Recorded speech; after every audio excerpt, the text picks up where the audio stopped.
Hey there, business animals. It's Kim with Be More Business, and welcome to the Business Animal Podcast. So, today's episode, I want to welcome my guest, Betsy Bird of Ride the Sky Equine Photography. I have messed that up more than one time, and please tell me I got it right.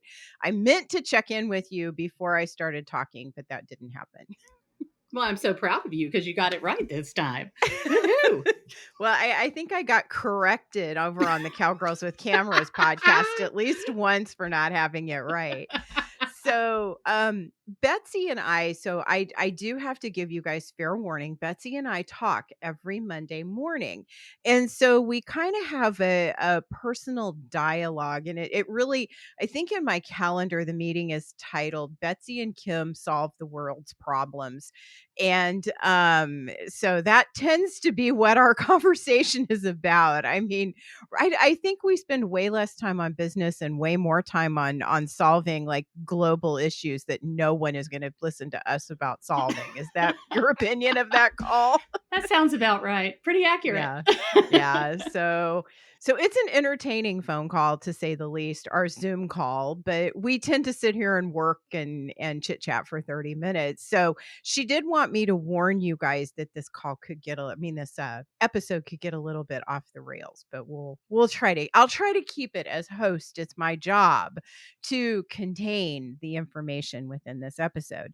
So what we're going to be talking about today is we're going to be talking about utilizing systems and vision. And this is sort of combining the woo woo aspect of my life, which is visioning, along with the very necessary part of entrepreneurship, which is creating systems in your business so that you can actually achieve your vision.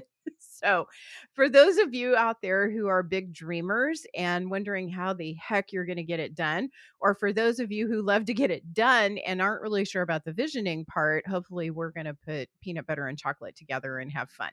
So, Betsy, welcome to the podcast. And would you mind introducing yourself and saying a little bit about your business? I know you've been on a previous episode of this podcast when it was Kara and I hosting. So you did this once, but go ahead and review and catch everybody up on what you do for a business. And yeah. Well, thanks, Kim. Well, as Kim said, I'm Betsy Bird, and I have Ride the Sky Equine Photography. I've been a horse photographer for several years now. It's all beginning to blend at this point.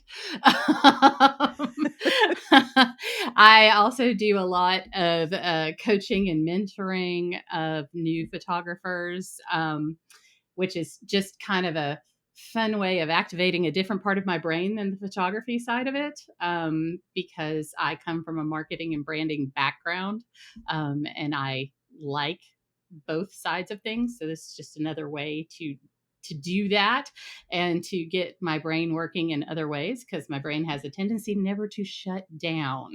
I'm not quite as bad as Kim, but I'm catching up fast. Mine definitely does run 24/7, 365. And sometimes I think it adds some hours in there to be able to process things. Do you actually sleep with a notepad by your bed so you can write notes in the middle of the night when you wake up and you're like, your brain has figured out a problem or, solve something? Because I do that and it's a little freaky. Tell me I'm not the only one. I don't do well. I lose my pen. So I keep my phone. I have these running notes. And I'll occasionally get one that's so long I have to change it, but it's just this stream of consciousness of whatever happened in that particular time period. And it could be a day, a week, a month, 6 months.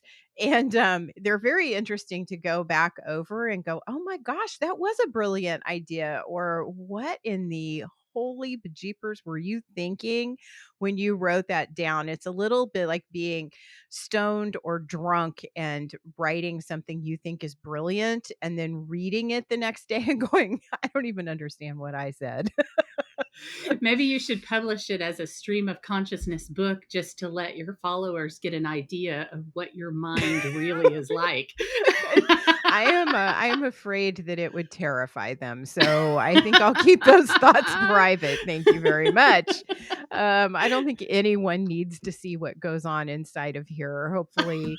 Well, in all honesty, I say that, but let me make everyone rest assured, I have no filter, so pretty much what goes on in my head comes out my mouth, because I am an extreme extrovert, and so that's the way I process things, is by saying them out loud, which has been a problem in the past in many ways. I find it very fascinating to be around you because I'm such an extreme introvert by nature. And I'm like absolutely in awe of someone who can just live it out loud, quite to the level that you do. Well, one would hope that I would learn how to have a better filter by age 58, but that has not happened. So, as a matter of fact, I think it's worn thinner over time. But so I want to get back on topic, because otherwise Oh, you and have I we are going to already be off. derailed? Yeah, we've already derailed. So let's get back on topic, because one of the superpowers that you have is creating good systems in your business that support the way that you want to work. And so first of all, before we even go down that path, you and I have had some very interesting conversations about why you became an entrepreneur. And I think that those conversations would merit mentioning here. And so there's lots of paths to entrepreneurship, and there's lots of reasons why people become entrepreneurs. The biggest one to me is to create a business that supports the life that you want, or in some cases that you need to live. So would you share a little bit of your story about why you became a equine photographer in business for yourself? Sure, absolutely. And I know for a fact, like this is not a unique story to a lot of entrepreneurs and stuff. However, this is my story, I guess. I used to actually work in a corporate job that required travel 5 times a week, 5 days a week. I was gone most of the time, and then once I had kids, traveling quite that much was not quite as possible. My husband at the time worked in retail management, so he was gone. Like an average work week was about 55 hours a week. So he was gone quite a lot. And we had 3 kids under the age of 4. And so that was a little stressful to do that. And I quickly found out that I am not the kind of person who really enjoys being surrounded by people who don't speak like adults all the time. Yeah. I mean, I love my kids, don't get me wrong, and it's fun to hang out with them. But it got exhausting to be around babies all the time and stuff. So I started a business. And originally I started a marketing and branding business, since that's what my background was. And I did. I'm so sorry. Chloe is barking. I know, I hear her. It must She be a wanted to package being delivered. she wanted to be on the podcast as Chloe. well. Yes, say hi to Chloe. She's letting me Yes. know a package is being delivered right now. So must be some client artwork coming. Yay. Yay. Anyway. Good job, Chloe. Way to be on it. So anyway, I had started a marketing and branding company that worked with small business entrepreneurs and helped them when they couldn't get a marketing person, or they couldn't afford to have a full-time marketing person as they were launching and stuff. And that was great, but it's not as creative as like what I wanted. So I started doing photography kind of on the side. My daughter rode. I grew up on a horse farm. I've been around horses my whole life. That was always my thing. So it was my creative outlet.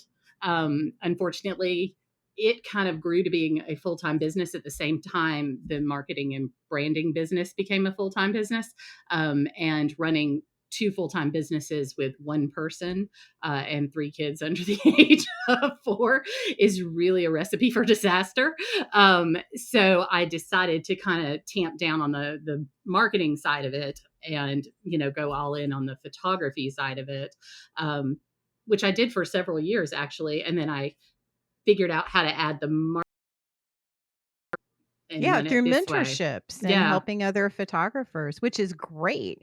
And you are incredibly active within your local professional photographers association and within the photography community as a whole. I know you're a bit of a guide for me within the inner workings of PPA and being able to figure out how to get the most out of that organization. So I appreciate all of that as well. Well, that's been an interesting thing. I actually, so I'm actually active in my local guild, and then also in my state guild. I actually sit on the board of directors for both of them. I also, oddly enough, joined the Oregon state PPA guild as well, which is on the opposite side of the country. If you don't know where I am, I'm in Chattanooga, Tennessee, but the other side of the country. And I joined it back years ago during the pandemic because Oregon was doing a lot of online programming. A lot of classes and stuff like that that you could do online, and they were doing a great job with it. So I became a member there, and I've just stayed a member. And so I have a lot of friends over in Oregon. I have a lot of friends over this way that are photographers. So that's always been a lot of fun. And I do enjoy those groups. And I would highly recommend to anyone who's a photographer to check out their local PPA affiliates and stuff, and their state ones as well. It's a great way to get education, but it's also a great way to meet other photographers that can be wonderfully helpful. I mean, as far as learning things from them, or just having someone to talk to when you have a problem, or borrowing a lens from, which has been Yeah. been known when your lens got broken. um, Yeah. like there are a lot of benefits to it and a lot of educational purposes to it. So I'm very glad that you have started getting involved in it. I think you'll find it very worthwhile. Yes, and I'm a big believer in networking and with inside your industry as well as without outside of your industry as well. As a way to build your business, your skills, your network is to me everything. It's probably the most important. It isn't probably. It is the most important asset that you create in your own life. And even if you sell your business, your network still exists so that you can move on to the next thing. So I find Absolutely. the network hugely, hugely important in building things. So I think that's great. I would And say I do want honestly, to, I have learned a lot from my network, like yeah. to like just and knowing who to ask things of, like like just being like, I have a random question, who would know the answer to that I know, and I'll be like, oh, Kim will know that, so I'll ask him. Or Tracy would know that, and it's very, very helpful, especially when you're starting out in any industry, to be able to network well. I would highly recommend networking, in an online way, but also in a in-person way, which I know a lot of people kind of steer away from, particularly if they're introverts. Um, but yeah, you can network for 2 hours once a month, like in person. You will survive, introverts. Promise. So speaking of the introvert networking thing, and one of the reasons that I think introverts so dislike networking is small talk. Like they can't create, like it's like small talk feels uncomfortable or it's useless. And I think the introvert mind is like, yeah, no, I don't want any of that. However, I heard something interesting on TikTok. I have a major TikTok addiction going on.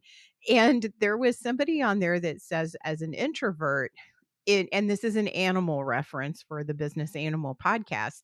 Small talk is like meowing. Like cats have created this vocalization just for the humans in their lives. Like cats don't meow at each other out in the world when it's just cats. But they know that that's a way to appease the humans in their life to kind of judge where they are at.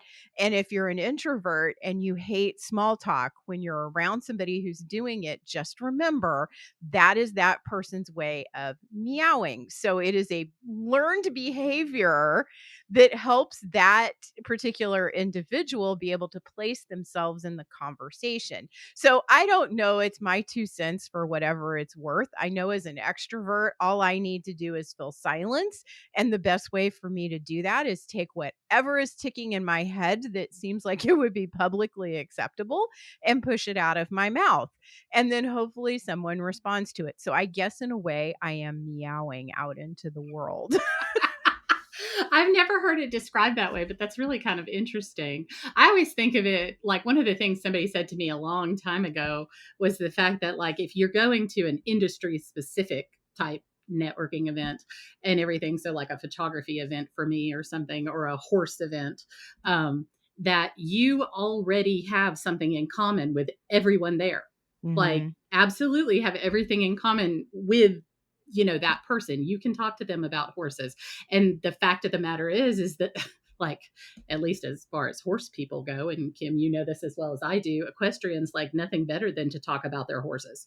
No, Right. they do. So all you got to do is just ask them, like, tell me about your horse. And then you Yep. don't really have to say much after that. It gets the conversation flowing really well. Well, and that brings up an interesting thing when it comes to sales as well. There's a lot of people who absolutely hate sales. It's like, I don't want to make a pitch. I don't want to sell to somebody. The most effective way to sell is to simply ask a person about whatever the problem is that your business solves and let them go. And then if there's anything that you do in that process, it is just simply to keep asking questions.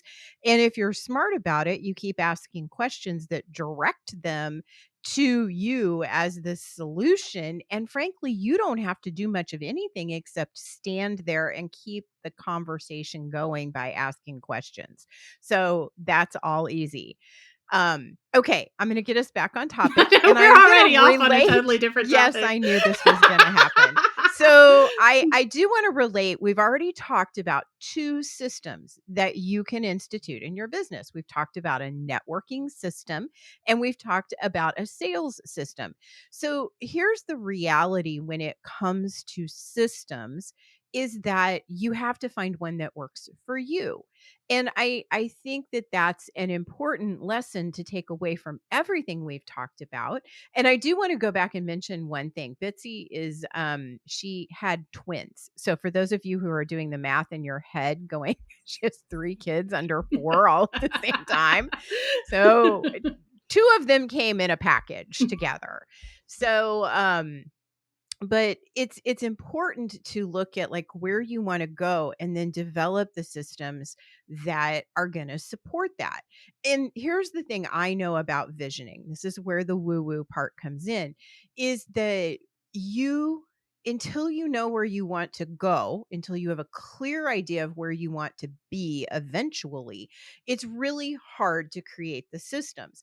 And I think that's a huge disconnect in people's lives, Betsy, that they want the concrete way to get there before they even know where they want to go. And that's the reality when you come to create a system. That's where systems fail because it doesn't fit the end result. What are your thoughts around that thinking about the big picture far in the future and then backtracking? Well, the way I always explain it to people is the vision itself is sort of like the destination of where you're going on a road trip. So, where do you Yeah. want to be 5 years from now? Where do you want to be? Do you want to be at Disney World or do you want to be in Paris? Like, where do you want to be? And then the systems is how you're going to get there. Yeah. And you're Like, are you gonna absolutely, take a car? Are you yeah. gonna take a bus? Are you gonna fly? And those Okay. things can then be parceled out. The car is, we're going to do this part as a car ride. And that to me is like the networking piece of it. Or this is going to be the in person sales piece of it. Or this is going to be, the marketing piece of it as far as blog posting and social media and all. How are you going to do that? And actually knowing where you want to end up helps you build those systems. I mean, as what you're saying, where if you don't know where you're going, how do you know if you got there? Yeah. How do you Like, know if because you've actually you just arrived? veer off over to the left and you end up in some totally different place from where you want to be.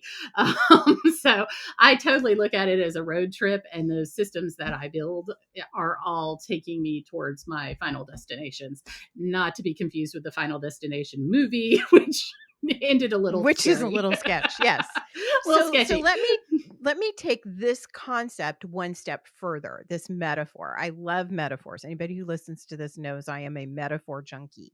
So if we stay with the metaphor of the road trip, there's something that is really important in visioning that I think a lot of people miss, and that is the feeling of your destination. And you've also heard there's joy in the journey, right? It's not about the destination, it's actually about the journey. And if we think of this process of creating systems in your business, there are ones that bring you more joy than others. So let's go with the metaphor. Let's say you are afraid of flying. Like flying just totally messes up your entire mojo. Flying may not be the way that you need to get where you're going. Yes, it might be the most efficient path, the quickest path, but if you spend that entire path being incredibly uncomfortable and terrified and not as into it, the feeling isn't as good, that becomes a problem even when you get to the destination because you arrive at the destination with a negative amount of energy. Whereas maybe if you love road trips, if you love getting in a car and driving and seeing all the sights and stopping and resting and all of those things, you create something that gives you a better feeling and you arrive at your destination with a positive amount of energy and you don't have to make up that negative piece that you would have had to have made up. And I think systems in our business work the same way. There are certain things that bring us joy and ease, and there are other things that really drain and sap our energy. And as a person who is an undiagnosed neurodivergent human like Oh, you're myself, neurospicy. and they're definitely neurospicy. I don't think I'm gonna get a doctor to, have ever have admitted that, but definitely have all of the signs of all of the things. I went to a presentation on ADHD the other day, and I'm like, I felt like I was amongst my people. Anyway, so, but I digress, right? That's an ADHD thing. But if we're going Swirling. to squirrel, yeah, off on a tangent. But when we create systems in our business, if we're going to create a system that supports us, it should be a system that feels good to us, not one that everyone else in the world tells you to take. And I think that the analogy of the flying in the airplane is probably a good one because everyone would probably tell you if you're going to go to Australia, let's say, it's definitely better to take an airplane. It takes you like 20 hours. If you're going to go any other way, you're going to be in a ship, right? For a And very it's going long to take time. a really long time to get there.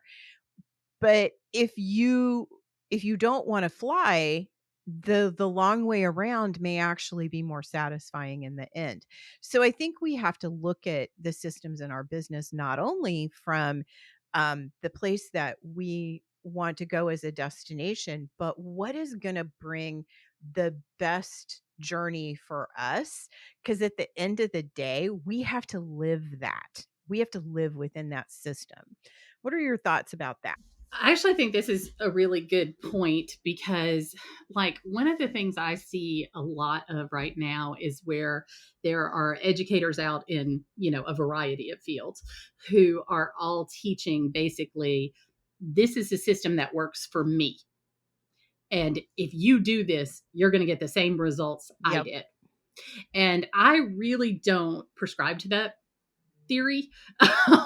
Yeah. Because as you're saying, I think everybody's brain works different. Everybody's personality is different. Everybody is a different type of introvert, extrovert, where their strengths and weaknesses lie and stuff like that. So what works for me may work for you, but also you may need to make some adjustments. And so what I see with building businesses is where you want to look at building a specific system for something that works for you.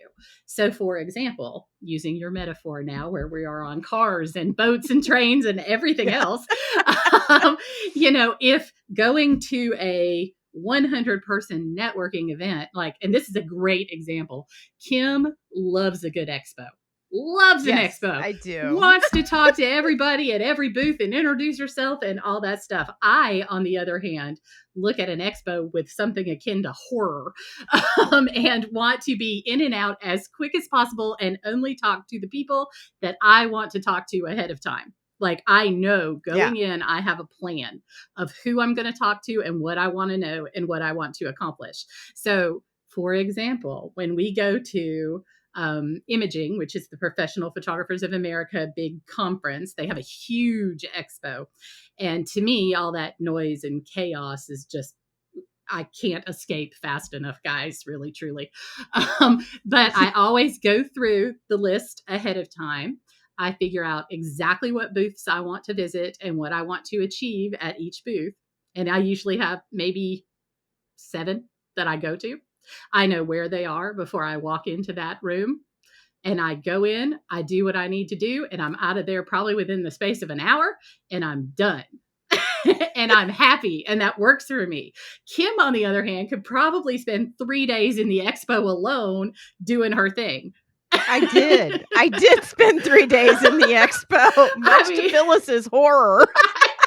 exactly. I mean, it's just, wow, I so can't do that. I mean, but I know what I want to achieve. So I go in and I get it done. So Kim is on the boat there because she wants to hang out and visit, and I'm on the plane. I want to get it in, get done, and be out of there. Yeah. Yeah, yeah. So, like, another example would be something where you want to, like, I don't know, you need to talk to some people, but networking really freaks you out. Like going into a room of 100 strangers at a business gathering is very unnerving to you. There's nothing to say that you couldn't get to know a single person from that group and go have a coffee with them or go, to lunch with them or something like that, and build those connections slower, more methodically, probably better for you, like, because you're going to develop a deeper relationship and get to know that person a little better. Um, that's still networking. It's just networking done in a way that works for you, you know? Absolutely. And we can extrapolate this to every system in your business. Um, I know some people who let's talk about tech. There are some people that dearly love technology, and it's very easy for them to maintain their entire life on a computer, right? I happen to be a person who strives to be as paperless as possible. The only time I really need paper in my life is when I'm editing my fiction work. Like, I have to print the actual stories out and read them off of a piece of paper. I can't for some reason do it on a screen. That's some type of a neurodivergent issue with my brain. I don't think that has to do with anything with joy or happiness, but I had to find something that worked for my brain. But there are a lot of people that they can't process what happens inside their tech. Like, I have tried repeatedly in my own personal life to maintain my to-do list in just an electronic form, and I can't do it. I I can't don't either. get the things done. And there's a lot of people like this, but there's so many fun little treat apps that you can do that are supposed to help you with your productivity. But the best thing that I've ever found to help me with my productivity is a very, very simple planner that has these are the 3 things I intend to get done today if all else fails. And these are some other things that I need to do. And these are the people I need to talk to. So I believe that when you create systems in your business, and yes, your calendar and your to do list and the way that you process through them are systems in your business. So is the automations that you use in your business. All of those have to match how you personally want to work, even if it is not the most efficient way for the rest of the world. And I think you made a good point, Betsy, when you are listening to the gurus out there. They're gurus for themselves. That has worked for them. That doesn't mean that it works for everybody, and especially doesn't mean you're defective if it doesn't work for you. Absolutely. I mean, I'm with you on the to-do list has to be handwritten. I keep my to-do list. It's literally right next to me right now on a clipboard with a legal pad. Yeah. And I have tried doing the apps for the to-do list and it doesn't work. But so much of my other stuff has to be electronic. Like my calendar is electronic. I mean, I live and Yeah. die by my I have to calendar have and the stuff like electronic that. But calendar. Yeah. another thing too to think about when you're building systems is the need to be like how you learn things. Like I'm a visual learner. Like show it to me in a diagram and I got it. You know, and I also learn by doing things. So like, tell me how to do something, I'll be like, "What?"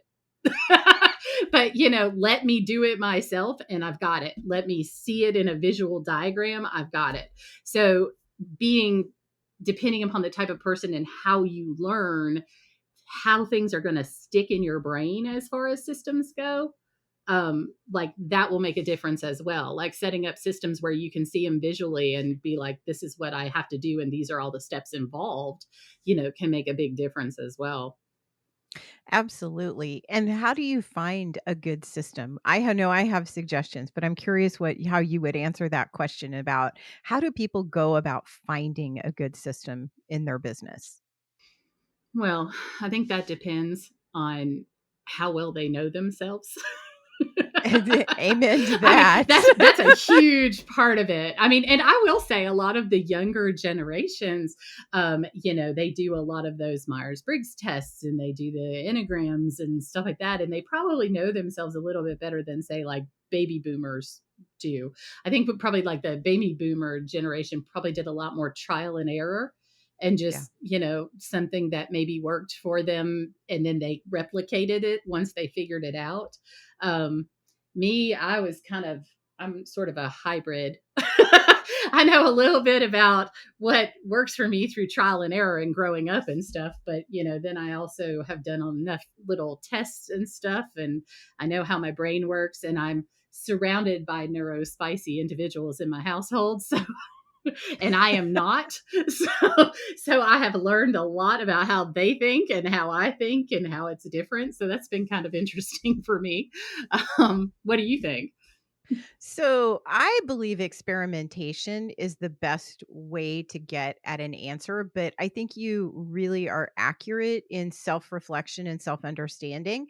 My biggest caveats to that, to people who are going to take like an Enneagram or I do Kersey Bates rather than Myers Briggs because Myers Briggs takes a really long time and Kersey Bates is really short. But if you're going to do those things, make sure that you are in the correct mindset. Because as a person who delivers these to people on a regular basis and grades them and results them and all of that, and by grade, I mean looks at the answers, right, that you gave.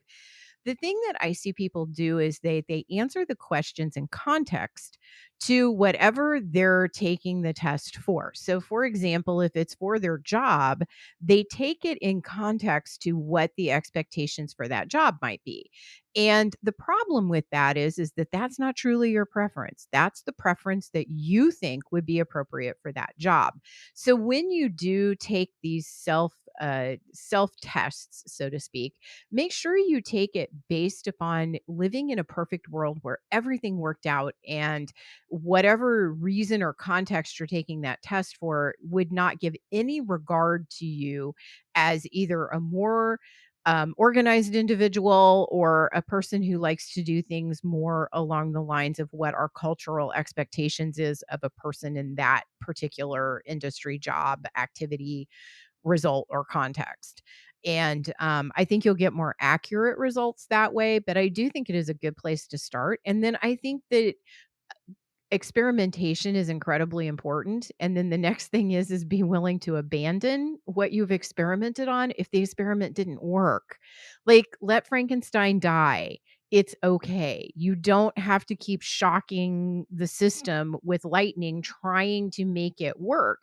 And I cannot tell you how many probably years of my life I have wasted trying to make certain systems work in my business because it looked like the right system that everyone else was using. Does that make sense? I think you see that a lot, actually, especially with people who do follow certain educational gurus where they're teaching a very specific method. And then, if you are an ADHD person or your brain is neurodivergent in some way, it can really be hard for you to stick with that method, like, and stick with Absolutely. that plan. And the longer you sit there and do it, what ends up happening is you fail at the plan. And then you're like, I'm a failure. I'm a bad business person. I don't know what I'm doing.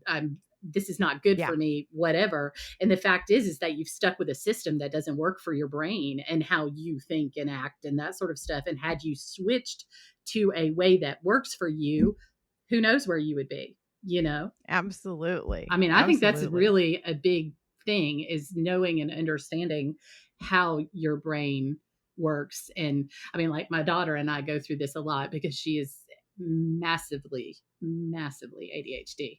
And like, I am constantly showing her new apps and new, this is how I do this, or I found this, or this says this is good for ADHD, maybe try this one. Because I'm like, please find the system that works for you.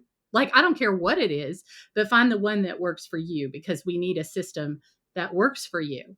Because once you have a system that works for you, life will be easier for all of us. Absolutely. And it's also the place where you really launch into success. So, I think the major takeaway from this conversation that we've had is look at the systems in your business if you have them. If you don't have them, start looking at ones that might work for your business. But if you have systems and they're not working, or you're struggling, or you're feeling like that person who got stuck on the airplane when you don't like to fly, go look for something else, because one thing I love about our current state of affairs with all of this technology at our fingertips is that there are a lot of people who have different ideas about ways to get to the same destination, and they're willing to share those. So I definitely take a look at it. I'd also suggest too, if you're the type of person who doesn't have existing systems and you haven't been, you're just kind of flying by the seat of your pants right now, but you want to start implementing systems, to try doing smaller systems, like, Yeah. a couple steps. They don't have to be, 100-step long processes to do all this stuff. You can just do something very simple that you repeatedly do over a period of time as a system. So it could be something as simple as, once a month I go to a meeting and my goal is to talk to 2 people at that meeting.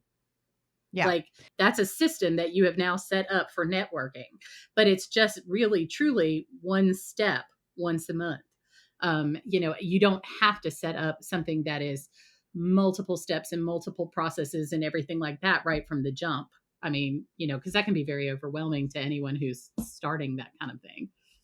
Absolutely. And my suggestion for people, especially when they're starting in with systems that have automations in them, which a lot of us do these days because technology allows us to, is start automating tasks and procedures where you have a something that you do over and over and over again that's already established. And that's the way you can start perfecting that. I would So, also suggest on that, throwing something else in there too, is if you're looking at things and you're trying to figure out what to automate in your systems and your businesses and stuff like that, look at the stuff you don't like to do. Like, yeah, what are the that's things another that are way. an Get the absolute, joy in there. if it's a time suck for you and you totally do not want to do it, or you're not good at it, somebody else would be better at it and faster at it, look at automating it or outsourcing it. Like, and that's a system. You get it off your It plate. is a You can spend system. your time doing something else that you're good at, that you enjoy doing. Trust me, when you're happier doing things, your business is much smoother. I mean, quite honestly, when you run a business, everybody talks about success in business and everything, but it doesn't necessarily mean, to be successful in a business, that you're making millions of dollars. Success in a business to you may look like you're just happy doing what you do. And, if you're miserable doing something all the time, look at outsourcing it, because you can spend more time doing what you're happy doing. Absolutely. Absolutely. All right, Betsy, I ask everyone who comes on this podcast 2 questions. The first one is, I know, gonna be an easy one for you. How does, Ride the Sky equine photography, um, help create the life that you wanna live? How does it support you in that? Well, Ride the Sky has been amazingly helpful in the fact that I have a husband who travels most of the time. He's gone for months at a time, which leaves me with all the kids and stuff. And when my kids were younger and growing up, I had a lot of health issues going on with them and stuff.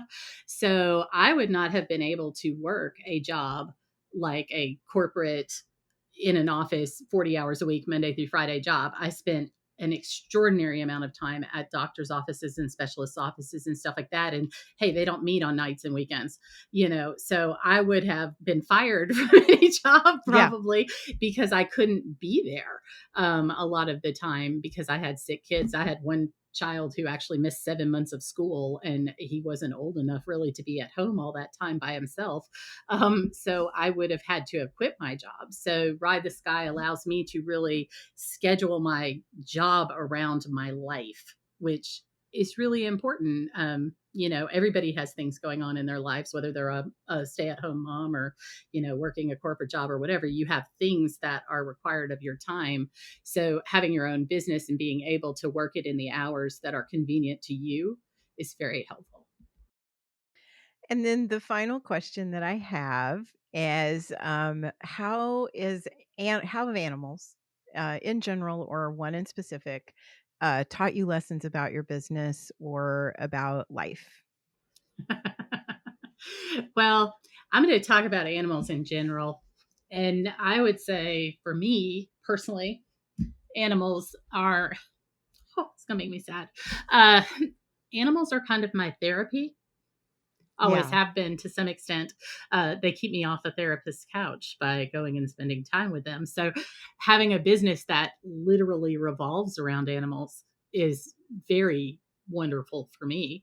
Um, and also, I mean, for me personally, um, photography, my dad was a photographer too.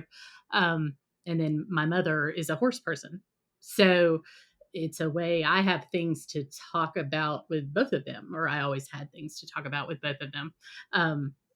My dad, some of our best times were spent arguing over Photoshop. What you can I do. love it. I love it. We had a lot of arguments about layers in Photoshop. he uh he was a lot of fun to deal with that, and he was always very photography oriented. And then my mother, I mean, she still lives on our horse farm and still rides to this day, and she's almost 80. So Nice. yeah, right now she's My not too happy. She actually has some broken ribs from her horse pulled her over and she fell, and Oh, no. she landed on a tree trunk that had fallen down and broke some ribs. So my mother is not one of those people who can sit still ever.